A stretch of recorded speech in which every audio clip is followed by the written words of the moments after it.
Carl Jung, juntamente com Sigmund Freud e Alfred Adler, é um dos 3 fundadores da psicanálise, que é um conjunto de teorias e métodos psicológicos que visam liberar emoções e experiências reprimidas, em outras palavras, tornar consciente o inconsciente.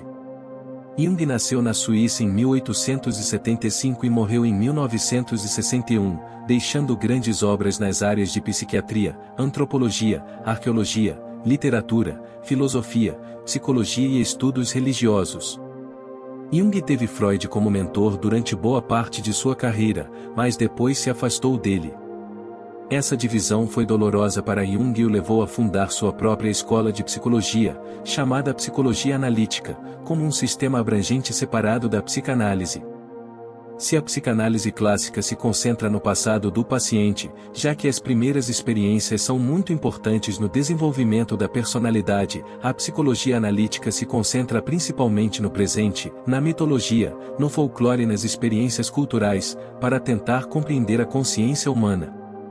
Uma das ideias mais importantes da psicologia analítica fundada por Jung é o processo de individuação, que é o processo de encontrar o eu, algo que Jung considerou uma tarefa importante no desenvolvimento humano. Embora não tenha formulado uma filosofia sistemática, ele é, no entanto, considerado um filósofo sofisticado, sua escola de pensamento apelidada de filosofia junguiana. Seus conceitos podem ser aplicados a muitos tópicos abordados nas ciências humanas e sociais. Boa parte de sua obra foi publicada após sua morte e de fato ainda existem alguns artigos de sua autoria que até hoje ainda não foram publicados. Alguns de seus livros mais importantes são Psicologia do Inconsciente, O Homem e seus Símbolos, Os Arquétipos e o Inconsciente Coletivo, O Homem Moderno em Busca de uma Alma, A Psicologia da Transferência, Memórias, Dreams, Pensamentos e as Relações entre o Ego e o Inconsciente. Além de grande escritor e pesquisador, foi também artista, artesão e até construtor. Sua contribuição é enorme e podemos aprender muito com suas obras, por isso neste vídeo trazemos para você 9 lições que você pode aprender com a filosofia de Carl Jung. 1. Olhe primeiro para dentro de você. Jung disse, quem olha para fora, sonha, quem olha para dentro, desperta. Se Freud se inclinava para o lado empírico da ciência da psicologia, Jung era visto por muitos como um místico, interessando-se muito por filosofia e assuntos espirituais, embora preferisse ser visto como um cientista. O trabalho de Jung consigo mesmo e com seus pacientes o fez perceber que a vida não tem apenas um propósito material, mas também espiritual. Ao voltarem os olhos para si mesmas e não para o mundo externo, as pessoas podem despertar, podem encontrar o sentido da vida, podem entrar em contato com a sua história pessoal, com os seus sistemas de crenças pessoais. Muitas vezes estamos excessivamente preocupados com o que está acontecendo ao nosso redor, na sociedade e com a forma como as outras pessoas nos percebem.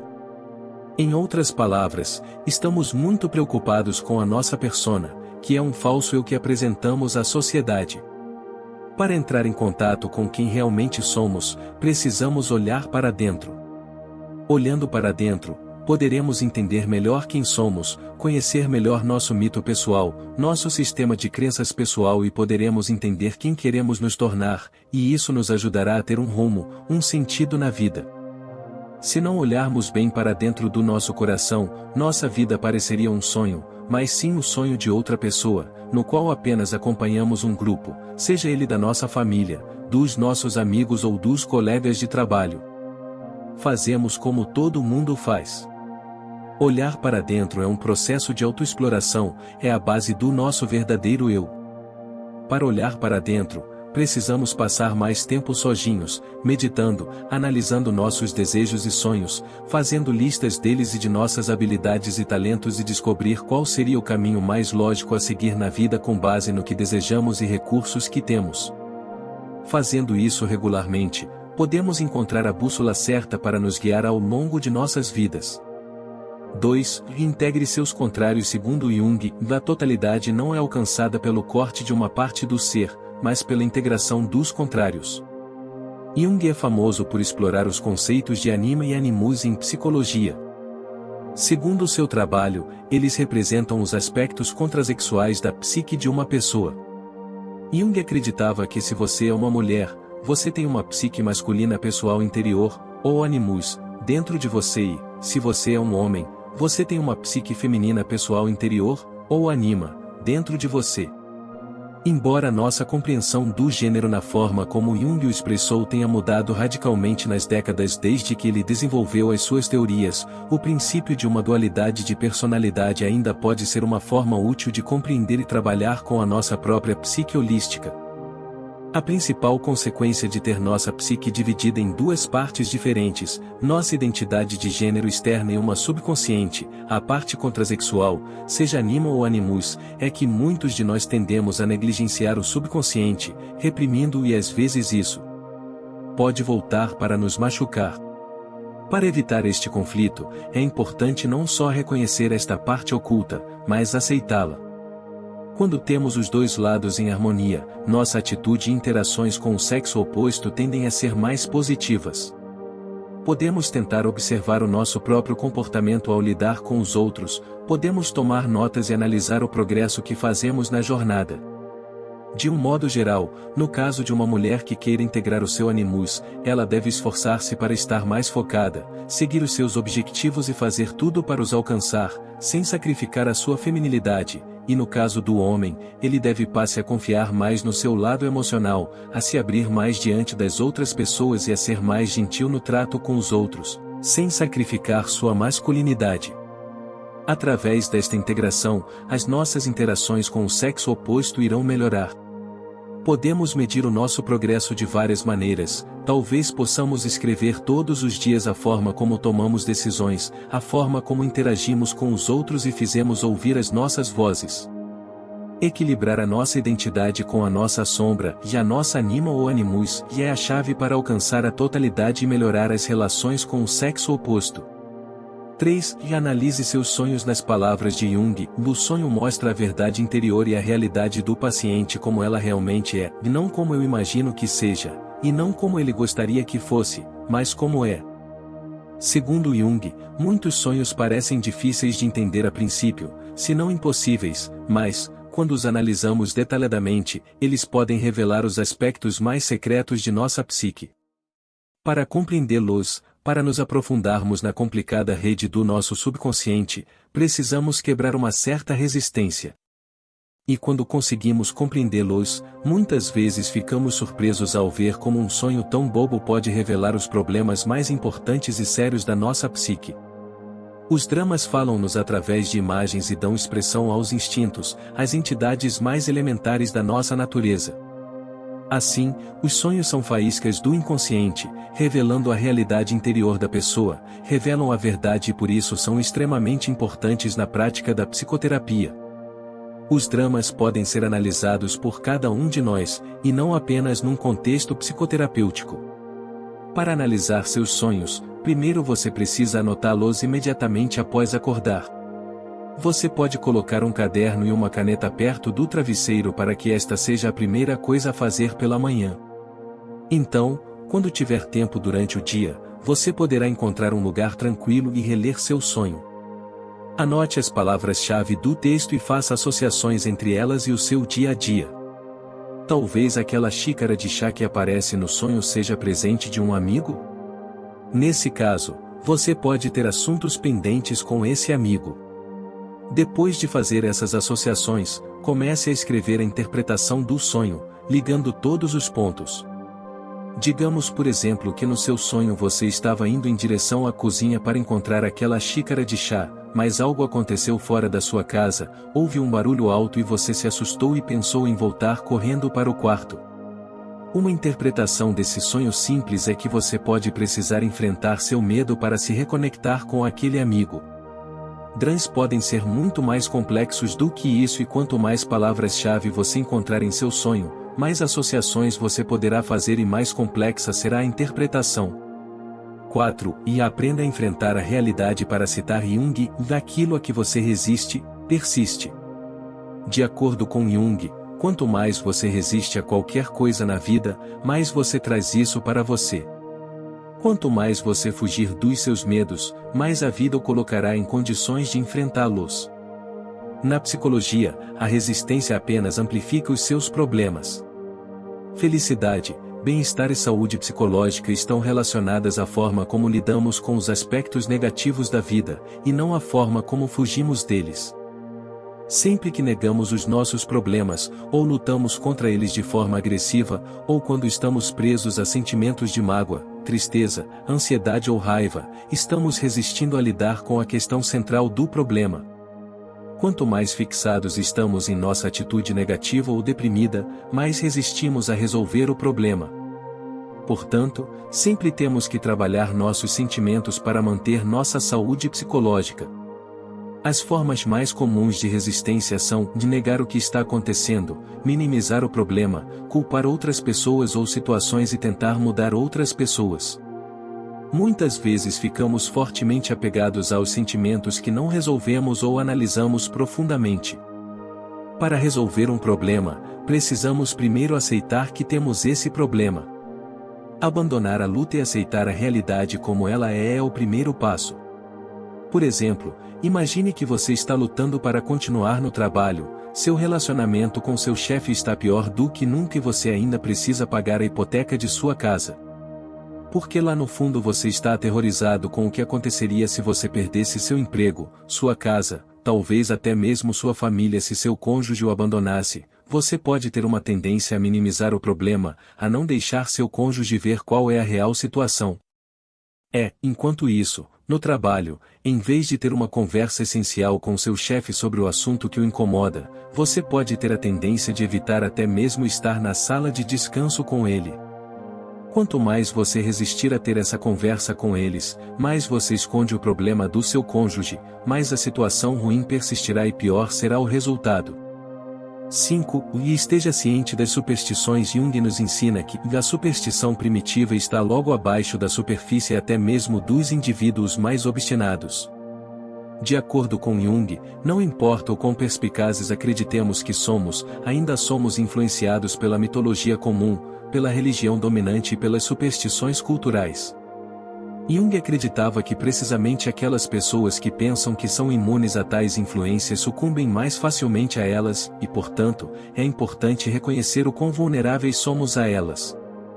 Um dos principais conceitos a que Carl Jung chegou é o conceito de consciência coletiva, que significa a consciência comum a toda a humanidade. Jung pensava que os grandes aspectos da vida, como a sexualidade, estão relacionados com algumas imagens primordiais vindas do inconsciente coletivo. No inconsciente coletivo, essas imagens primordiais foram depositadas ao longo de milhares de anos e influenciam o nosso cotidiano. Os nossos problemas básicos não são novos, foram repetidos vários milhões de vezes pelos nossos antepassados e os seus vestígios ainda hoje podem ser encontrados no nosso inconsciente coletivo. E as superstições são algumas das maneiras pelas quais os humanos tentaram enfrentar esses problemas. Não há sentido em fugir das superstições primitivas, é mais saudável reconhecê-las e encontrar uma forma de integrá-las na nossa cultura evoluída, por mais tolas que pareçam. Uma das melhores maneiras de garantir que não sucumbiremos às superstições primitivas, primeiro, parar de acreditar que somos imunes a elas. Por exemplo, de acordo com Jung, muitos tipos de fobias inexplicáveis nascem do inconsciente coletivo, de medo do escuro, de sons altos, de pontes ou de sangue. Embora não existam muitas cobras na Grã-Bretanha, por exemplo, descobriu-se que muitas crianças têm um medo inexplicável de cobras. Os humanos sempre tiveram medo de cobras, até o mito bíblico de Adão e Eva incluía uma cobra e muitas superstições se formaram em torno delas. Na verdade, os cientistas consideraram que havia uma vantagem evolutiva dada àqueles que evitavam animais perigosos como as cobras. Portanto, em vez de ignorar o seu medo de cobras e entrar no seu território sem qualquer preocupação, é muito melhor ouvir o seu medo e evitar essas áreas ou pelo menos tomar os devidos cuidados. Muitas vezes é vantajoso integrar superstições nas nossas vidas, mas é claro que não à custa das nossas faculdades racionais. Só porque não há cobras na grama onde você mora não significa que você nunca precisará usar sapatos. 6. Pense, não julgue como Jung disse uma vez, e pensar é difícil, por isso a maioria das pessoas julga. Segundo Jung, o processo de julgar diz mais sobre quem julga do que sobre quem está sendo julgado. Tudo se baseia no processo de projeção. O que nos perturba nos outros é o que há de errado dentro de nós. Assim, saber observar os outros e como o que eles fazem nos perturba pode nos ajudar a nos compreender melhor e a resolver nossos problemas pessoais. Além disso, é uma questão de demonstrar empatia para não julgar as outras pessoas e é mais moral pensar antes de abrir a boca para criticar alguém. Como diz o velho ditado, não julgue alguém até que você esteja 1 quilômetro no lugar dele. Existe uma linha tênue entre ser sincero e julgar. Ser honesto demais e não filtrar seus pensamentos antes de falar pode levar você a cometer o erro de reagir rápido demais, julgando as pessoas injustamente porque não passou por todos os detalhes de suas vidas para entendê-las primeiro. Portanto, tome cuidado para não ser muito honesto e rápido demais. Reserve um tempo para realmente pensar sobre as coisas, analisar uma situação de todos os ângulos, considerar as outras pessoas primeiro, antes de considerar suas ações. Por exemplo, se você tem um assistente no trabalho cujo trabalho se tornou visivelmente incomumente desleixado nas últimas semanas. Em vez de apressá-los, criticando agressivamente seus erros, tenha uma breve conversa com eles, pergunte por que estão se comportando assim, o que aconteceu ou mudou recentemente e como seu problema pode ser resolvido. Uma simples conversa pode salvar relacionamentos profissionais e pessoais. 7. Evite o orgulho excessivo. Jung nos diz que através do orgulho estamos sempre enganando a nós mesmos. Mas lá no fundo, abaixo da superfície da consciência comum, uma voz mansa e delicada nos diz que algo está fora de sintonia. De acordo com Jung, muitas vezes tememos olhar para dentro de nós mesmos e tememos o trabalho árduo que precisamos fazer para o autocrescimento. Quando esse medo encontra justificativa no contexto social, como em nosso espaço de trabalho ou na frente de nossos amigos, é fácil ficar preso a um determinado padrão de comportamento para nos protegermos contra esse medo. Uma forma dessa autoproteção é o orgulho, que Jung vê como autoengano, impedindo-nos de viver uma vida autêntica. Como tal, mostrar orgulho é muitas vezes um sinal de fraqueza, não de força. A neurose costuma estar associada ao orgulho excessivo. Pessoas neuróticas geralmente evitam certas atividades ou pessoas que podem prejudicar seu ego ou orgulho. Às vezes, eles até evitam uma determinada carreira por causa do orgulho. Essa evitação acontece automaticamente, sem que eles tenham consciência dessa tendência. Por exemplo, apesar de a maioria de nós adorar desenhar ou pintar, não nos atrevemos a comprar os materiais necessários por medo de não sermos bons nisso nem de podermos ser bons nisso. Evitamos pintar simplesmente porque não queremos ver em que nível estão as nossas habilidades e não queremos ferir o nosso orgulho. Preferimos pensar que não temos tempo para pintar do que ver que estamos no nível inicial e que temos muito trabalho a fazer para nos tornarmos especialistas. Outro exemplo pode ser quando ficamos presos num emprego por medo de iniciar o processo de procura de emprego e fracassar, pois podemos muito bem descobrir que não conseguiremos o emprego dos sonhos a menos que desenvolvamos primeiro mais competências. O orgulho nos impede de crescer em qualquer setor da vida.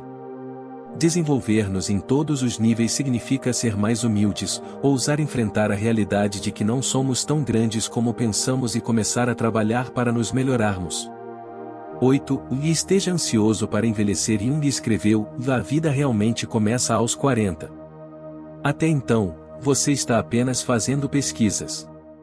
Carl Jung viveu uma vida longa e desfrutou de uma vida familiar estável, uma situação financeira muito boa, tendo uma carreira de sucesso e alcançando fama internacional. No início foi aprendiz de Freud, mas depois, por volta dos 37 anos, afastou-se dele, tornando-se um independente com foco em sua própria escola de psicologia, a psicologia analítica.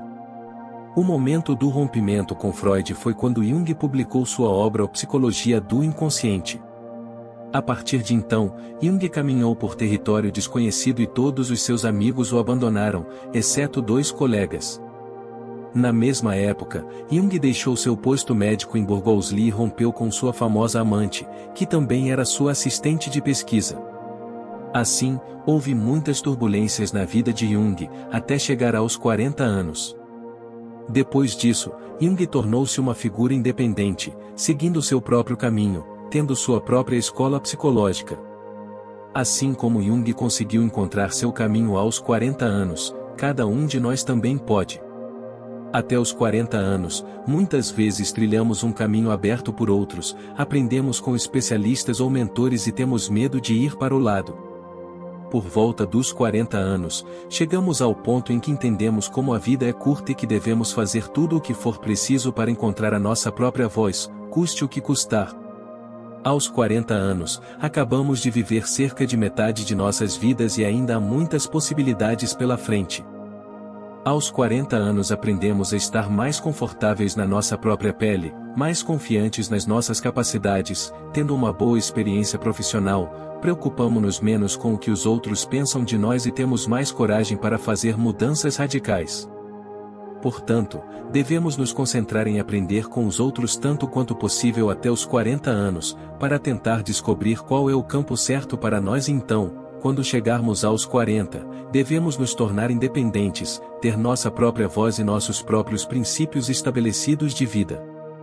9. Conte sua história. Em nossa citação final de Jung para este vídeo, ele disse: a razão do mal no mundo é que as pessoas não são capazes de contar suas histórias.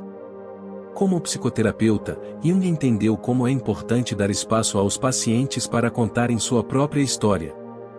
Durante uma confissão, ocorre um processo de transferência, pelo qual os elementos subconscientes do paciente, por exemplo, seu desejo subconsciente de machucar alguém, são trazidos à superfície de sua consciência.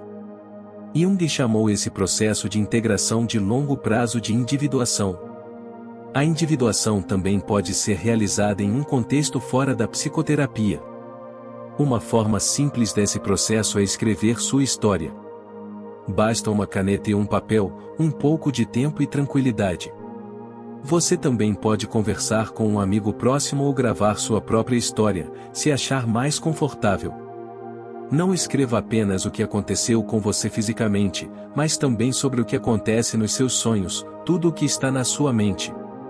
Não somos apenas o que nos aconteceu, mas também a forma como interpretamos as coisas que nos aconteceram, bem como o que sonhamos e o que vislumbramos para o futuro. Escrever ajuda você a moldar sua própria mitologia. Ao moldar a nossa própria mitologia, podemos alcançar um estado de totalidade, onde todo o nosso potencial latente é trazido à nossa consciência. Só então poderemos viver nossa vida com autoconsciência.